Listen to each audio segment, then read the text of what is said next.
আজ দুঃখ ভারাক্রান্ত মন নিয়ে আপনাদের সামনে এসেছি। বাংলাদেশের সার্বিক পরিস্থিতি আমাদের সকলকে ব্যথিত করে চলেছে। চারপাশের বাতাস ভারী হয়ে উঠেছে। শ্বাসরুদ্ধকর পরিস্থিতিতে দেশের জনগণ হাসপাস করছে। আজ দেশের জনগণের সামনে একটি প্রশ্ন: বাংলাদেশ কোথায় গিয়ে দাঁড়িয়ে আছে? কোন দিকে যাচ্ছে? দেশি বিদেশি ষড়যন্ত্রের মাধ্যমে জননেত্রী, সফল রাষ্ট্রনায়ক শেখ হাসিনার নেতৃত্বে পরিচালিত সরকারের হটানোর মাধ্যমে বাংলাদেশ তার গতিমুখ হারিয়েছে। আর্থ সামাজিক অর্থনৈতিক অগ্রগতিতে আন্তর্জাতিক পরিমণ্ডলে বারংবার প্রশংসিত বাংলাদেশ আজ অস্থিতিশীলতার চোরাবালিতে ডুবে গেছে। আজকের বাংলাদেশের সবকিছুর চেয়ে বোধহয় মানুষের জীবনের দামটাই কম। এটা শুধু শিক্ষার্থীদের আন্দোলনের আড়ালে মেটিকুলাস ডিজাইন করে শিক্ষার্থী ও হাজার হাজার পুলিশ বাহিনীর সদস্যদের হত্যা করে একটি নির্বাচিত গণতান্ত্রিক সরকারকে হটানো হয়। এরপর ডক্টর মোহাম্মদ ইউনূসের নেতৃত্বে একটি গোষ্ঠী অবৈধ ও অসাংবিধানিক ভাবে ক্ষমতা দখল করে। এই অবৈধ দখলদার গোষ্ঠীর প্রত্যক্ষ মদদে একটি খুনি গোষ্ঠী লুটেরা নির্বিচারে আওয়ামী লীগের নেতা কর্মীদের উপর হামলা চালায়। তাদের বাড়িঘর, ব্যবসা প্রতিষ্ঠানে হামলা, ভাঙচুর, লুটপাট ও অগ্নিসংযোগ চালায়। হাজার হাজার আওয়ামী লীগের নেতা কর্মীদের হত্যা করা হয়। পাশাপাশি রাষ্ট্রযন্ত্রকে ব্যবহার করে বাংলাদেশ আওয়ামী লীগ সহ মুক্তিযুদ্ধের পক্ষ শক্তির প্রগতিশীল মানুষদের উপর অবর্ণনীয় দমন পীড়ন, নিপীড়ন, নির্যাতন চালিয়ে যাচ্ছে। বঙ্গবন্ধু কন্যা জননেত্রী শেখ হাসিনা ও আওয়ামী লীগের নেতাকর্মী এবং কেন্দ্রীয় 14 দল সহ প্রগতিশীল চিন্তা চেতনার ব্যক্তিদের বিরুদ্ধে মিথ্যা, বানোয়াট, ভিত্তিহীন ও মন গড়া রাজনৈতিক হয়রানিমূলক হত্যা মামলা দেওয়া হয়েছে। সেই সব মৃতদের অনেকেই জীবিত আছে। টাকার প্রলোভন দেখে মামলার বাদী বানানোর পরিকল্পিত কৌশলের গোমরও ফাঁস হয়েছে। এই অবৈধ দখলদার সরকার রাজনৈতিকভাবে উদ্দেশ্য প্রণোদিত হয়ে প্রহসনমূলক বিচারের মাধ্যমে বঙ্গবন্ধু কন্যা, সফল রাষ্ট্রনায়ক, সফল প্রধানমন্ত্রী শেখ হাসিনাকে যে ফাঁসি দেওয়ার সিদ্ধান্ত নিয়েছে তাও ইতিমধ্যে প্রমাণিত। বাদ বিচারহীনভাবে চলছে গণগ্রেপ্তার। মব সন্ত্রাসের মতো অভিনব এক ত্রাসের উপাদানের সাক্ষী হয়েছে বাংলাদেশ। এই অবৈধ দখলদার সরকারের বিরুদ্ধে কেউ কথা বললেই তার উপর অত্যাচারের খড়গ নেমে আসে। সনাতনী ধর্মাবলম্বী, বৌদ্ধ, খ্রিস্টান সহ অন্যান্য সম্প্রদায় ও জাতিগোষ্ঠীর বাড়িঘর, ব্যবসা প্রতিষ্ঠান ও ধর্মীয় প্রতিষ্ঠান এবং তাদের উপর গণহত্যা চালানো হচ্ছে। আওয়ামী লীগের নেতাকর্মী সহ এসব হত্যাকাণ্ডের শিকার হওয়া পরিবারের সদস্যদের বিচার চাওয়ার অধিকারটাও কেড়ে নেওয়া হয়েছে। মহান মুক্তিযুদ্ধের মাধ্যমে প্রতিষ্ঠিত বাংলাদেশের বৈচিত্র্যময় ও সমন্বয় সমাজকে ধ্বংস করে সাম্প্রদায়িক সম্প্রীতিকে গভীর সংকটে ফেলে দিয়েছে এই সরকার। বাংলাদেশের অগ্রযাত্রার অভিমুখ বদল করে একাত্মবাদিতা কায়েম করার লক্ষ্যে সাম্প্রদায়িক শক্তিকে পরিপুষ্ট করা হচ্ছে। বাংলাদেশের জন্মের ইতিহাস মুছে ফেলার পায়তারা করা হচ্ছে। রাষ্ট্রাচার থেকে মুক্তিযুদ্ধের ইতিহাস ও ঐতিহ্যের সঙ্গে সম্পর্কিত দিবস যেমন ঐতিহাসিক 7 মার্চ সংবিধান দিবস, 15 আগস্ট জাতির পিতা বঙ্গবন্ধু শেখ মুজিবুর রহমানের শাহাদাত দিবস বা জাতীয় শোক দিবস সহ অন্যান্য গুরুত্বপূর্ণ দিবস সমূহ বাদ দিয়েছে। জয় বাংলা জাতীয় স্লোগানের রায়ের উপর স্থগিতাদেশ দেওয়া হয়েছে, কিন্তু যে স্লোগান বাঙালির অস্তিত্ব জানান দেওয়ার অনুরণিত হয় সে স্লোগান রুদিবে সাধ্যকার। বাংলার শহর, নগর, বন্দর, গ্রামগঞ্জে জয় বাংলা ছড়িয়ে গেছে। জয় বাংলা গণমানুষের অবিভাজ্য বোধ থেকে রস আস্বাদন করছে নতুন আঙ্গিকে। ধন্যবাদ ও কৃতজ্ঞতা জানাই আওয়ামী লীগের নেতাকর্মী এবং মহান মুক্তিযুদ্ধের চেতনায় বিশ্বাসী দেশপ্রেমিক মানুষদের, যারা মৃত্যু ভয়কে উপেক্ষা করে মুক্তিযুদ্ধের আকাঙ্ক্ষার বাংলাদেশ বিনির্মাণের সংগ্রাম চলমান রেখেছে। প্রিয় ভাই ও বন্ধুগণ, আজ বাংলাদেশ গভীর সংকটকাল অতিক্রম করছে। একে তো মানুষের জানমালের নিরাপত্তা নাই, আবার নিত্য প্রয়োজনীয় দ্রব্য সহ সবকিছুর দাম ঊর্ধ্বমুখী। দ্রব্যমূল্যের ঊর্ধ্বগতির ফলে প্রতিনিয়ত দুর্বিষহ হয়ে উঠেছে মানুষের জীবন। বর্তমানে বাংলাদেশে বেঁচে থাকার জন্য সবকিছুতে চড়া মূল্য দিতে হলেও একমাত্র বোধ হয় মূল্যহীন হয়ে পড়েছে মানুষের জীবন। সময়ের সঙ্গে পাল্লা দিয়ে বাড়ে লাশের সংখ্যা। যত্রতত্র ফুলের সুবাস না থাকলেও নাকে ভেসে আসে গলিত অর্ধগলিত লাশের দুর্গন্ধ। এই অবৈধ দখলদার গোষ্ঠী দেশ ধ্বংসের যে সূক্ষ্ম উপায় তারা করছে তার প্রমাণ তাদের প্রতিটি পদক্ষেপ। আন্দোলনের সময় মেটিকুলাস ডিজাইনের অংশ হিসাবে রাষ্ট্রীয় গুরুত্বপূর্ণ স্থাপনার সময়ে অগ্নিসংযোগ ও ধ্বংসযজ্ঞ চালিয়েছিল। তারই অংশ হিসাবে সচিবালয়ের মতো সুরক্ষিত জায়গায় অগ্নিকাণ্ড সংগঠিত করা হয়েছে। সরকারের লাগামহীন স্বেচ্ছাচারিতা ও দুর্নীতির প্রমাণ নিশ্চিহ্ন করতে এমন নীলনকশা কিনা আমরা জাতির কাছে সেই প্রশ্ন রাখছি। উল্টো এর মধ্যে সরকারের পক্ষ থেকে ষড়যন্ত্র তত্ত্ব আবিষ্কারের অপচেষ্টা করা হচ্ছে। সব জায়গায় আওয়ামী লীগের ভূত দেখার মতো দৃষ্টিভঙ্গি থেকে সরকারের কেউ কেউ আওয়ামী লীগের নেতা কর্মীর উপর দোষ চাপানোর অপতৎপরতা চালাচ্ছে।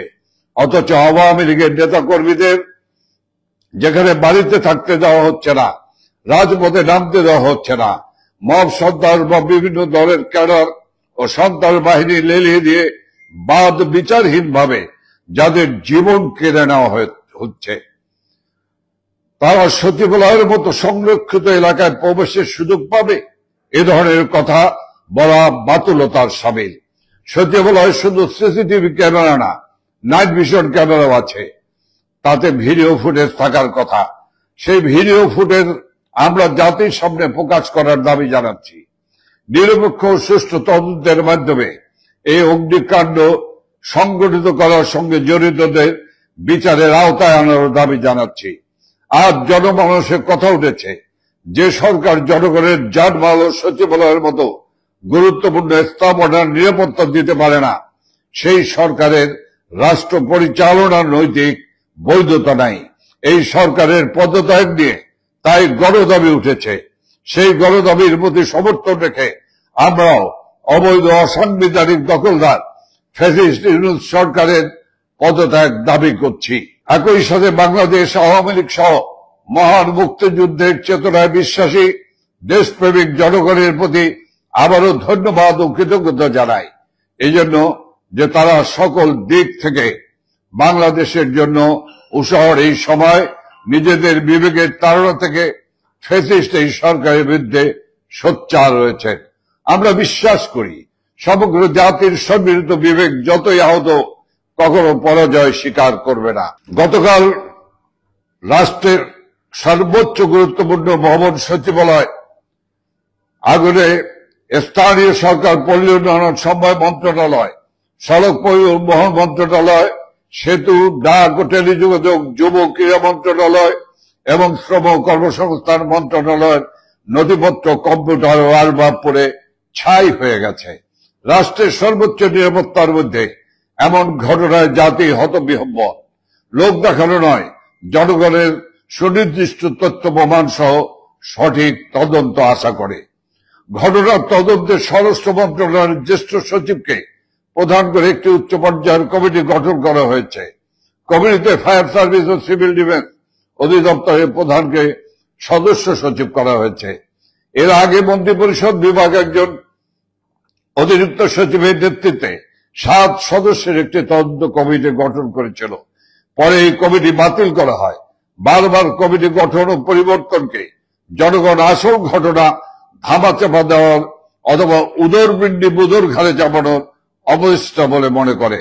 ঘটনাস্থলে একজন তথাকথিত সমন্বয়ককে দেখা গেছে, যিনি কিছুদিন আগে একটা টিভিতে সাক্ষাৎকারে স্বীকার করেছে আন্দোলনের সময় আন্দোলনকারীরা মেট্রো রেল সহ বিভিন্ন স্থাপনাতে আগুন দেয়া সহ পুলিশ হত্যাকাণ্ডের সাথে জড়িত ছিল। ঘটনাস্থলে এই সমন্বয়কদের উপস্থিতি সন্দেহের উদ্রেক করে। হয়তো সরকারের প্রচারণায় সমন্বয়করাই এই ঘটনার সাথে যুক্ত। ঘটনাস্থলে একজন উদ্ধার কর্মী ফায়ার ফাইটার ট্রাক চাপায় নিহত হয়েছে। এটা কি হত্যাকাণ্ড? ইনি কি এমন কিছু দেখে ফেলেছিলেন যা ডক্টর ইউনূসের অবৈধ ফ্যাসিস্ট সরকারের জন্য বিব্রতকর ছিল? রাষ্ট্রের সর্বোচ্চ নিরাপত্তার মধ্যে এমন দুর্ঘটনা সরকারের মেটিকুলাস পরিকল্পনা ছাড়া আদৌ কি সম্ভব? চট্টগ্রামের চিন্ময় কৃষ্ণ দাসকে গ্রেপ্তার কেন্দ্র করে আইনজীবী হত্যার মধ্য দিয়ে সরকার মেটিকুলাসলি দেশে সাম্প্রদায়িক উস্কানির মাধ্যমে ফায়দা নেবার চেষ্টা করেছে। বর্তমানে সচিবালয় অগ্নিসংযোগ কি সরকারের টিকে থাকার আরেকটি অপচেষ্টা? কোটা বিরোধী আন্দোলন করে যারা নিজেরাই ছাত্র কোটায় উপদেষ্টা হয়েছে, শুধু তাদের মন্ত্রণালয় কেন আগুন লাগলো? বিষয়টি অবশ্যই নিরপেক্ষ তদন্তের দাবি রাখে। দ্রব্যমূল্যের সীমাহীন ঊর্ধ্বগতি, লোডশেডিং, ডলারের লাগাম ছাড়া দাম, একের পর এক শিল্প কারখানা ও বিভিন্ন প্রতিষ্ঠান বন্ধে বেকারত্বের কারণে জনগণের যে অসহায়ত্ব, সরকারের সেসব বিষয়ে কোনো নজর নেই। সংস্কার নামে দেশ থেকে বঙ্গবন্ধু, মুক্তিযুদ্ধের চেতনা ও আওয়ামী লীগকে নিশ্চিহ্ন করতে ব্যস্ত। বঙ্গবন্ধু আওয়ামী লীগের নেতৃত্বে এই বাংলাদেশ মুক্তিযোদ্ধাদের আত্মত্যাগের বিনিময়ে গঠিত হয়েছে। এদেশে মুক্তিযুদ্ধের চেতনা কেউ মুছে ফেলতে পারবে না। বৃথা চেষ্টা না করে জনদুর্ভোগ কমান, জনগণের জানমালের নিরাপত্তা নিশ্চিত করুন। হাজার হাজার পুলিশ সদস্য হত্যাকাণ্ডের সুষ্ঠু বিচার নিশ্চিতে স্বাধীন নিরপেক্ষ বিজ্ঞ ব্যক্তিবর্গের সমন্বয়ে একটি উচ্চ ক্ষমতা সম্পন্ন ট্রাইব্যুনাল গঠন করতে হবে। পুলিশ, আওয়ামী লীগের নেতাকর্মী ও সংখ্যালঘু সম্প্রদায়ের মানুষদের হত্যাকারীদের বিচার না করার জন্য আইন করে যে ইন্ডিমিনিটি দেওয়া হয়েছে সেটা বাতিল করতে হবে। যেখানে সেখানে মবের মাধ্যমে আইন শৃঙ্খলা রক্ষাকারী বাহিনীর উপস্থিতিতে ও সহযোগিতায় আওয়ামী লীগের নেতা কর্মীদের ও সংখ্যালঘু সম্প্রদায়ের মানুষদের যে হত্যার সংস্কৃতি ফ্যাসিস্ট সরকার চালু করেছে তা বন্ধ করে তার বিচার করতে হবে। ছাত্রলীগের অসংখ্য নেতা কর্মীদের শিক্ষা জীবন আজ বিপন্ন, তারা শিক্ষা প্রতিষ্ঠানে যেতে পারছে না। ছাত্রলীগ করার অপরাধে তাদের শিক্ষা জীবনের মূল পরীক্ষা অংশগ্রহণ করতে দেওয়া হচ্ছে না। শুধু ছাত্রলীগ করার কারণে তাদের শিক্ষা প্রতিষ্ঠান থেকে বের করে দেওয়া হচ্ছে। এগুলো মানবাধিকারের সুস্পষ্ট লঙ্ঘন। এসব বন্ধ করতে হবে। কোনো কারণ ছাড়া অথবা হাস্যকর কারণ দেখে অসংখ্য মানুষের চাকরি থেকে বিনা কারণে অব্যাহতি দেওয়া হচ্ছে। এসব বন্ধ করে তাদের চাকরিতে পুনর্বহাল করতে হবে। মবের মাধ্যমে দেশের বিভিন্ন শিক্ষা প্রতিষ্ঠানে সম্মানিত শিক্ষকদের অপদস্থ করে পদ ও চাকরি থেকে সরিয়ে দেওয়া হয়েছে, তাদের স্বপদে পুনর্বহাল করতে হবে। ইজতেমা ময়দানে ধর্মীয় উন্মাদনা বিভাজন সৃষ্টির মাধ্যমে আনুমানিক 150 জনকে হত্যা ও আরো শতাধিক মানুষকে পঙ্গু করে দেওয়া হয়েছে। কেন এই পরিস্থিতি জাতি জানতে চায়। বান্দরবনের আদিবাসী পল্লীতে অগ্নিকাণ্ড, ব্যাংক ডাকাতি, মেঘনার ট্রলারে 7 জনকে লোমহর্ষক হত্যাকাণ্ড সহ অসংখ্য ঘটনার সাক্ষী আজকের বাংলাদেশ। সুপ্রিয় ভাই এবং বোনেরা, বঙ্গবন্ধুর সোনার বাংলাদেশ গড়ে তোলার লক্ষ্যে বাঙালি জাতিকে আবার শেখ হাসিনার নেতৃত্বে ঐক্যবদ্ধ হতে হবে। বাংলাদেশকে একটি উন্নত জাতি হিসেবে গড়ে তুলব আমরা। আসুন আমরা সকলে মিলে বঙ্গবন্ধু কন্যা, সফল রাষ্ট্রনায়ক, সফল প্রধানমন্ত্রী জননেত্রী শেখ হাসিনার নেতৃত্বে দেশটাকে গড়ে তুলি। দেশের সকল শ্রেণী পেশার মানুষের কাছে, দেশের বুদ্ধিজীবীদের কাছে এবং সকল সরকারি বেসরকারি কর্মকর্তা কর্মচারীদের কাছে, আইন শৃঙ্খলা রক্ষাকারী বাহিনী, দেশপ্রেমিক সেনাবাহিনীর কাছে আহ্বান থাকবে, রক্তে কেনা স্বাধীন বাংলাদেশ, উদীয়মান বাংলাদেশ, ইমার্জিং টাইগার বাংলাদেশকে ধ্বংস করে দিবেন না। আসুন আমরা এই সমস্ত বিমুখগামীদেরকে প্রতিহত করি, আমাদের দেশটাকে রক্ষা করি। ওরা আমার দেশের স্বাধীনতা ধ্বংস করতে চায়, ওরা আমার পতাকা পরিবর্তন করতে চায়, ওরা আমার জাতীয় সঙ্গীত পরিবর্তন করতে চায়, ওরা আমার মুক্তিযুদ্ধের মধ্য দিয়ে অর্জিত মুক্তিযুদ্ধের সকল চেতনাকে ধ্বংস করে দিতে চায়। আসুন আমরা এই দেশটাকে বাঁচাই। আমাদের আর বসে থাকার সময় নেই। আমাদের ভবিষ্যৎ প্রজন্ম, আমাদের সন্তান সন্ততিদের কাছে, পরবর্তী প্রজন্মের কাছে জবাবদিহি করতে হবে। আসুন প্রতিবাদ করি, প্রতিরোধ করি, এই সমস্ত বিপদগামী লুটেরা সন্ত্রাসীদের হাত থেকে দেশকে রক্ষা করি। ওরা স্বাধীনতা বিরোধী, ৭১ মানে না, ওরা জাতীয় পতাকা মানে না, ওরা জাতির পিতা মানে না, ওরা দেশপ্রেমিক নয়, ওরা দেশ ধ্বংসকারী, রাষ্ট্রদ্রোহী। আজ আমি আপনাদেরকে ধন্যবাদ জানিয়ে আমি আমার বক্তব্য এখানে শেষ করছি।